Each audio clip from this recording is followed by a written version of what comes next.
हाँ जी दोस्तों, क्या हाल चाल आप सभी के। सो एक और नया दिन, एक और नई शुरुआत में वापस आया बिल्कुल एक फ्रेश व्लॉग के साथ। So welcome back to the channel guys, this is Sameer Khan and you are watching stream vlogs.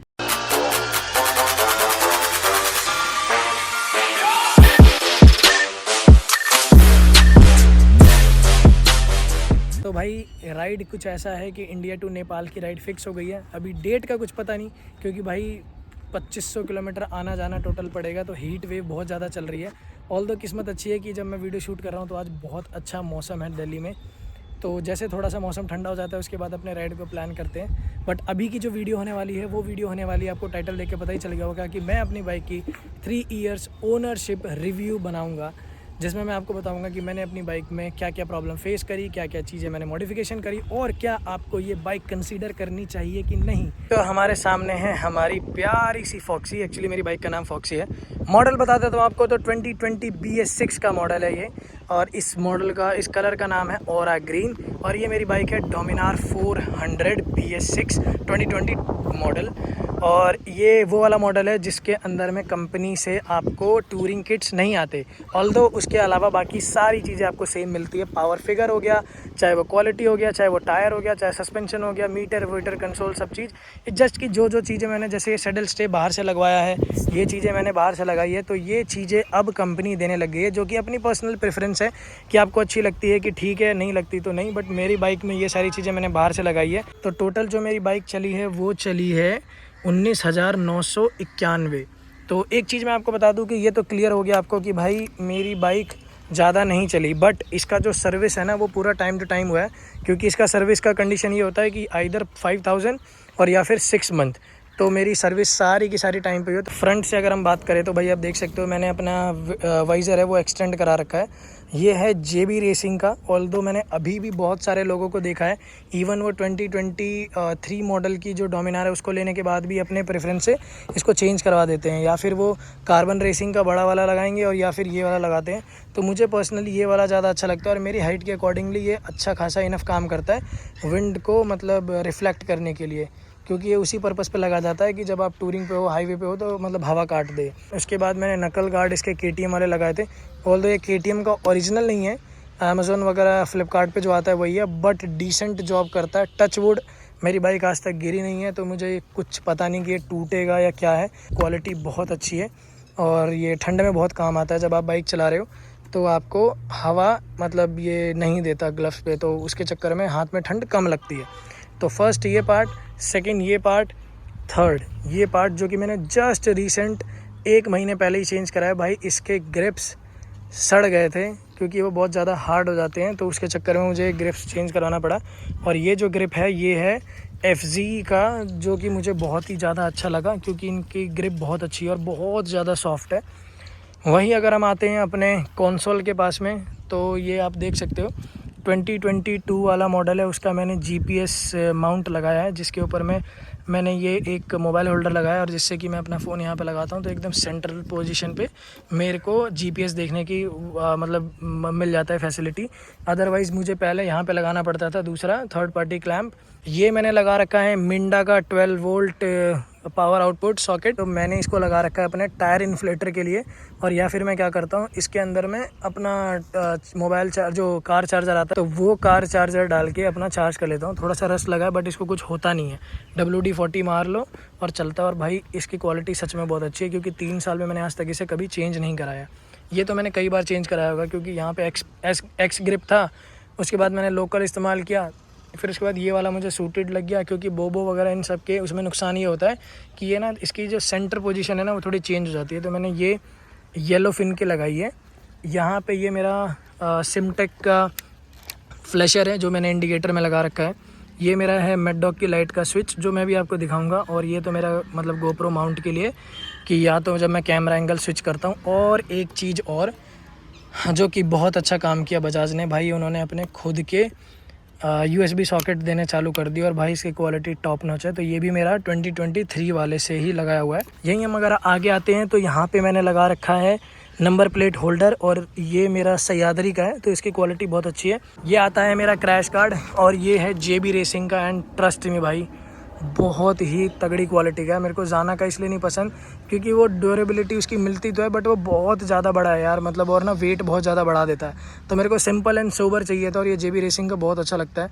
Frame slider लगे हुए हैं और इस पर मेरा mad dog scout X light है जो कि मेरे लॉन्ग ट्रिप में बहुत काम आता है। एंड अगर आपके पास बजट है 10-12 हज़ार रुपये का तो पूरा किट इसका आता है भाई, ले लो।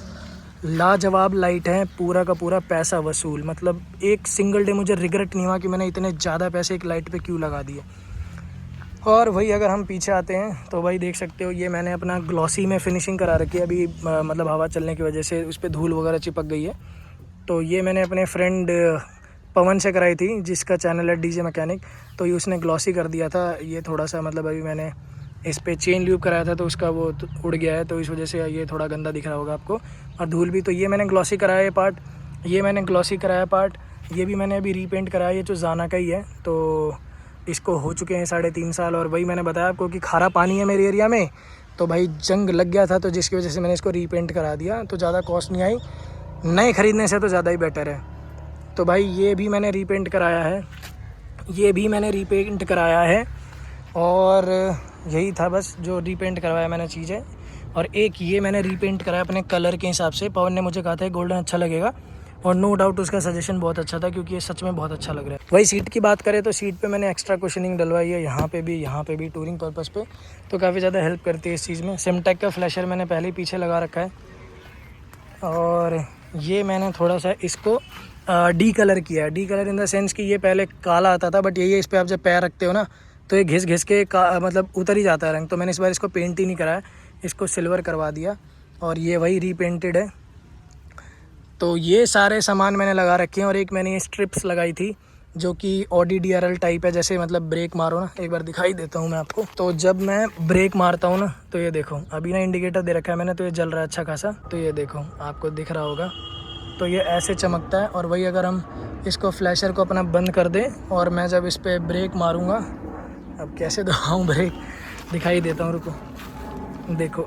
तो जब मैं ब्रेक मारता हूँ ना तो ये ऐसे जलता है, और ये दोनों साइड है, बहुत ही कमाल का लगता है। दोबारा दिखा देता हूँ, तो ऐसे होता है। वही अगर मैं फ्लैशर दिखाऊँ तो ये रहे जी फ्लैशर हमारे, जो कि बहुत अच्छे लगते हैं। टोटल 16 या 17 पैटर्न आता है, 3 साल तक हो गए इसको, कभी कोई दिक्कत नहीं हुई। तो जेन्युइन पैसा लगा है तो भाई कोई प्रॉब्लम नहीं आती, क्योंकि सस्ते वाले आते हैं चाइनीज़ 300-400 रुपये के, उसमें नुकसान ही होता है।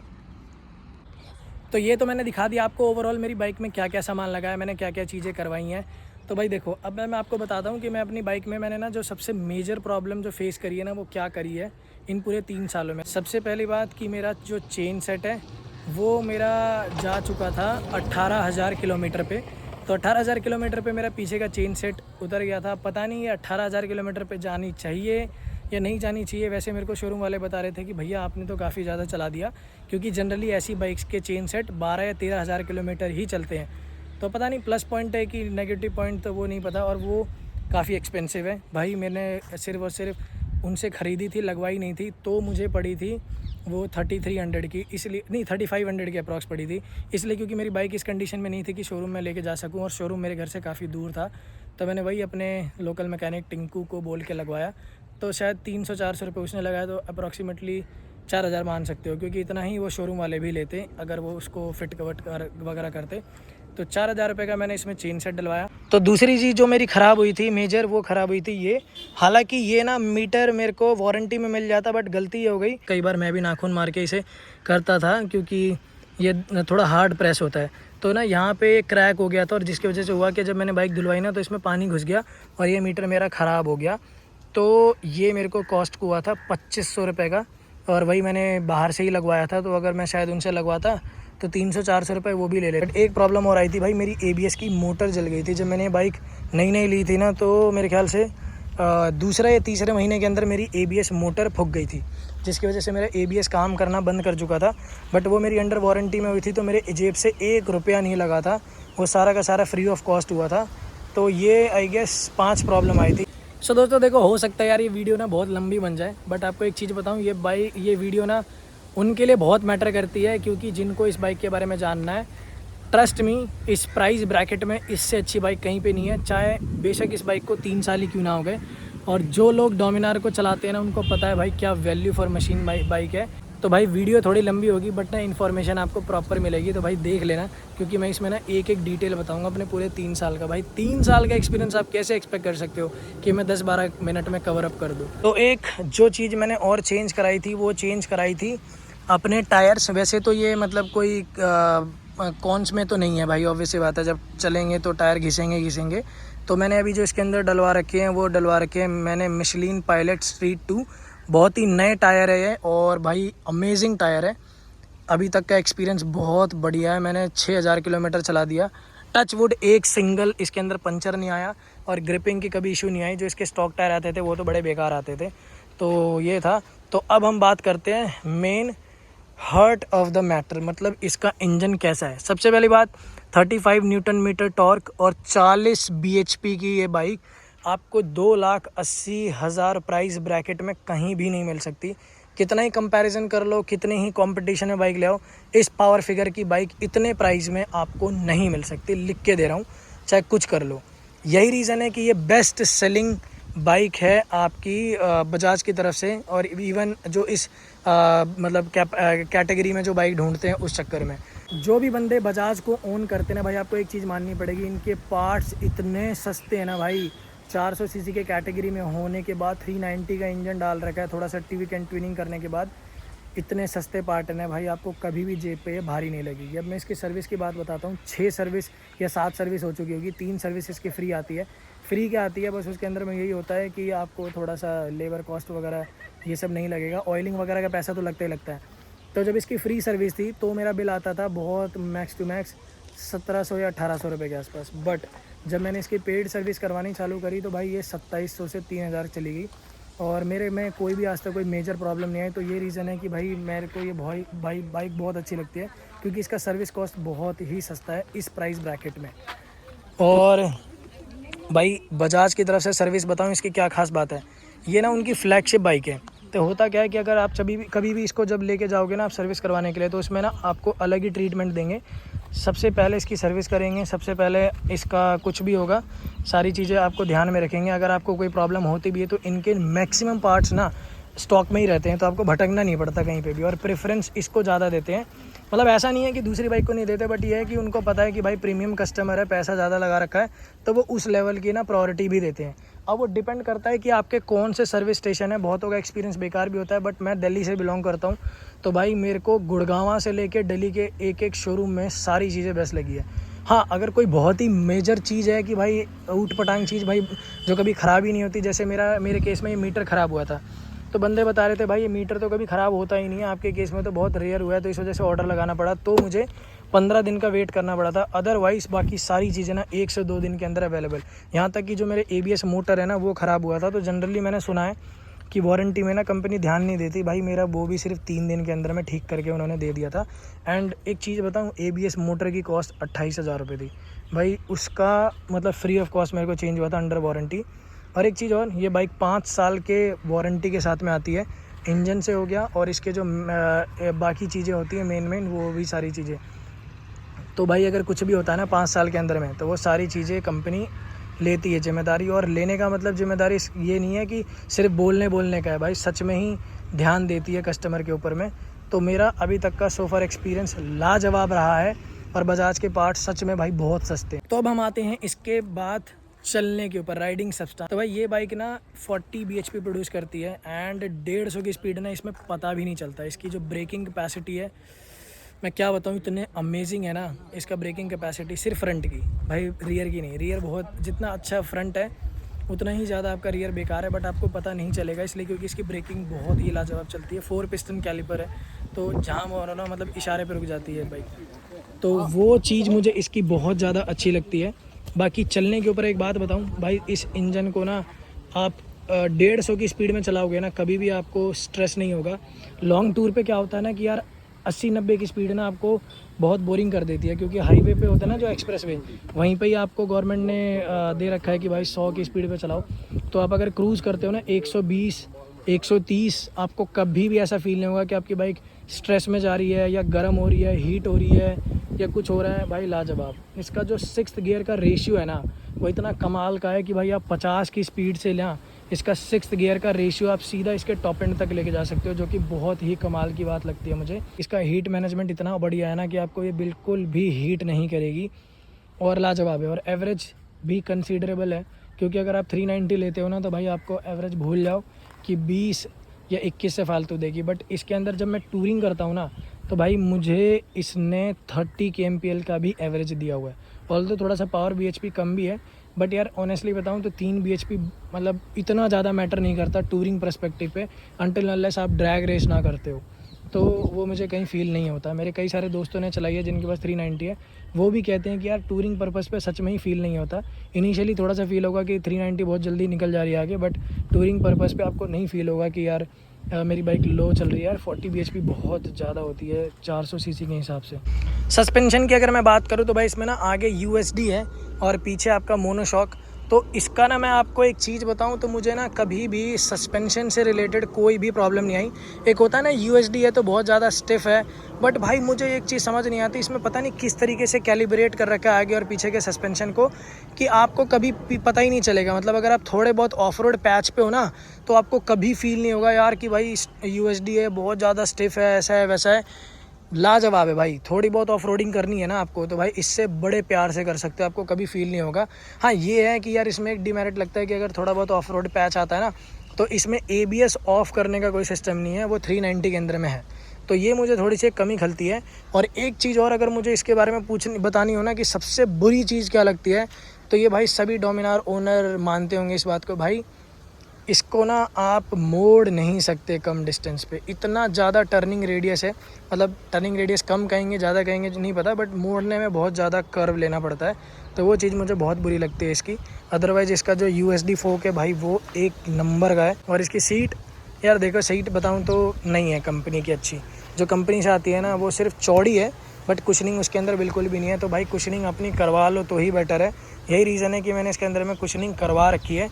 ऑल्दो सिटिंग पोस्चर बहुत अच्छा है, अभी वाले में तो और ज़्यादा हैंडल राइज़र आ चुका है, बट मैंने ना अपने 2020 वाले में और मतलब 2.5 इंच की वो करवा रखी है इसके अंदर में हैंडल राइज़र, तो मेरा तो राइडिंग पोस्चर और ही ज़्यादा रिलैक्स हो गया है।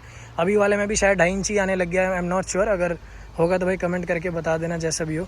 तो ये ही सारी चीज़ें थी जो मुझे बतानी थी कि भाई मेरी बाइक का 3 इयर्स का ओनरशिप रिव्यू कैसा रहा। तो भाई अब आते हैं एक वर्डिक्ट पे कि क्या ये बाइक आज 2023 में कंसीडर करनी चाहिए। सबसे पहले आपको एक चीज़ बताऊं, अगर आप 400 सीसी की बाइक का सोच रहे हो ना भाई, इस प्राइस ब्रैकेट में आपको इतने bhp की बाइक नहीं मिलेगी। इसके कंपैरिजन में दो बाइक को करते हैं, 390 को भाई 3.5 लाख के आसपास पड़ती है या 3 लाख के आसपास पड़ती है 390 सीसी, तो उस बाइक को तो आप कंपैरिजन कर ही नहीं सकते, क्योंकि 3 या 3.5 लाख इतना बजट आपको है। और अगर टूरिंग की पर्पज़ पे करोगे तो ऑब्वियसली बात है थोड़ा बहुत पैसा आपको और लगाना पड़ेगा आफ्टर मार्केट एसेसरीज़ में। अब बात करते हैं एक बाइक को और कंपैरिजन किया जाता है हिमालयन को, तो भाई हिमालयन सेम प्राइस की आती है मेरे ख्याल से 2000, ये सस्ती आएगी या वो महंगी आएगी या वो सस्ती है ये महंगी, मुझे नहीं पता। बट उसमें प्रॉब्लम क्या है कि भाई उसमें पावर नहीं है, ट्यूबलेस टायर नहीं है, और भी बहुत सारी क्वालिटी इश्यूज़ हैं हिमालयन के साथ में। अब जिनको पता है वो भाई जानते हैं, बट आरी फैन पक्का इस बात पे मुझे कुछ ना कुछ बोलेंगे। बट भाई देखो, जो चीज़ सच है वो सच है। कई सारे मेरे दोस्तों ने प्रॉब्लम फेस करी है क्वालिटी की उसके अंदर में। तो भाई यही सारी चीज़ें मैंने आपको बतानी थी इस पूरे 3 साल के ओनरशिप रिव्यू में। बहुत सारी डिटेल चीज़ें मैंने कवर करी है, कुछ छूट गई होगी तो कमेंट में पूछ लेना। यही रीज़न है कि भाई वीडियो थोड़ी सी लंबी खींच गई, और भाई मैं कैसे 3 साल का एक्सपीरियंस आपको 10 से 12 मिनट में दे दूं। बट ये डिटेल वीडियो उनके लिए बहुत मैटर करते ही जिनको ये बाइक ख़रीदनी है। तो भाई मेरी तरफ से आपको इस बाइक को ज़रूर कंसीडर करना चाहिए। अगर आप प्रॉपर ऑफ रोडर हो तो बात अलग है, आप हिमालयन पे जा सकते हो, बट उसमें पावर bhp फिगर इन सब का थोड़ा सा इशू रहता है हर राइडर को। और साथ के साथ अभी हम एक इंडिया टू नेपाल राइड इसी के साथ करने वाले हैं, तो भाई जिसकी वजह से मुझे आपका थोड़ा सा सपोर्ट चाहिए। तो अगर आपने इस वीडियो को यहाँ तक देख लिया तो भाई सब्सक्राइब करके ज़रूर जाना, सपोर्ट कर ही देना यार। इतने मतलब अजीब तरीके के कंटेंट लोग डालते हैं, उसको आप लोग सपोर्ट कर देते हो, तो ये तो फिर भी एक थोड़ा सा एक इन्फॉर्मेटिव कंटेंट था। तो भाई ज़रूर सब्सक्राइब करके जाना।